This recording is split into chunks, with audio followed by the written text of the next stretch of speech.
Hi class, time to move on to chapter 9.2, pages 220 to 226.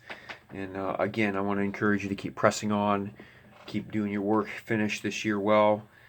It's not often how we start, it's how we finish. We want to finish this race and we want to give our very best all the way to the end. And I know that it's hard as the weather gets better and you're tired of school to begin with. You'd be tired even if we were in the classroom, let alone trying to do homeschool. But press on, keep doing your best. Number one, what does theologian, if you were to summarize what D.A. Carson said about fallen human nature, what would be a good way to summarize that little paragraph that he had there? And I think that we need to realize that we have the tendency to drift.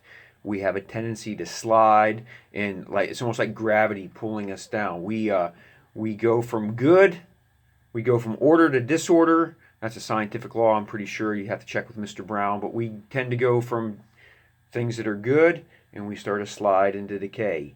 And we have to be intentional. We have to be intentional about doing what is good. Good things just do not happen. Vegetables don't grow in my garden unless I do some work to till the ground, fertilize, plant the seed, and then I have to care for the plants that come up. I'm not going to have any vegetables unless I'm intentional and do some work. An athlete doesn't get any better by playing esports. An athlete doesn't get any better by eating chips and sweet rolls and things like that, drinking Mountain Dew. An athlete gets better by going out and training and practicing. So our natural tendency is to drift away from the good into disorder, away from what we know is right, down into perverseness and things like that. It's the fallen human nature that goes in that direction.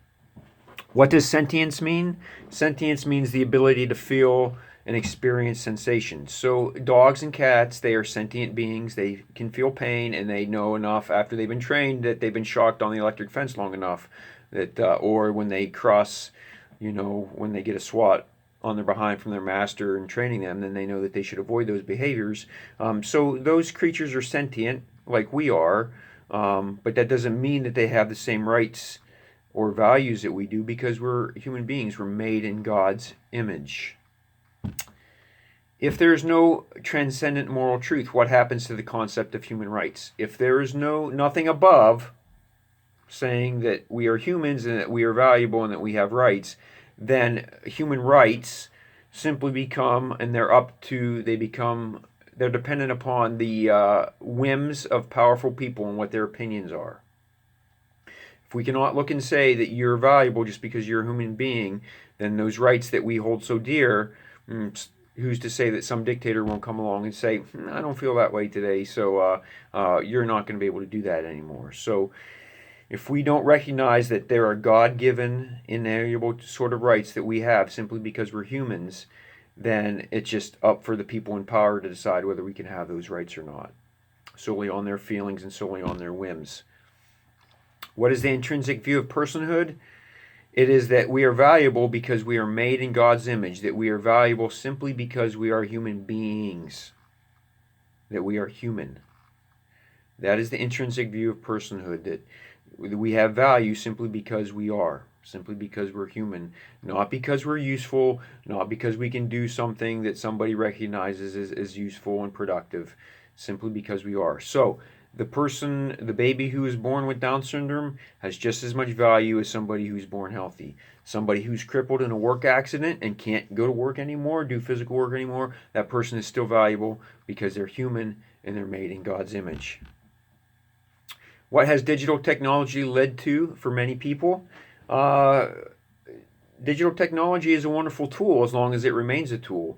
But unfortunately, it has not. It has become something that has become so pervasive and so important for some people that it has led to many, many addictions. And as people have studied this over the last 15, 20 years, as digital technology has become more pervasive, they've realized that people are addicted to it. If you don't think so, try putting your phone aside for a day and see how you feel. See how long that lasts. If you think I'm blowing smoke, then try to abstain from Facebook or Instagram or whatever else, TikTok, whatever you have for a day, and see how hard that is for you, because you're addicted to it. It has rewired some of the things in our brain, and we just have to run over there and we have to check what somebody else is doing, what somebody else is posting, commenting on what we've posted, and so on. It has led to a bunch of addictions.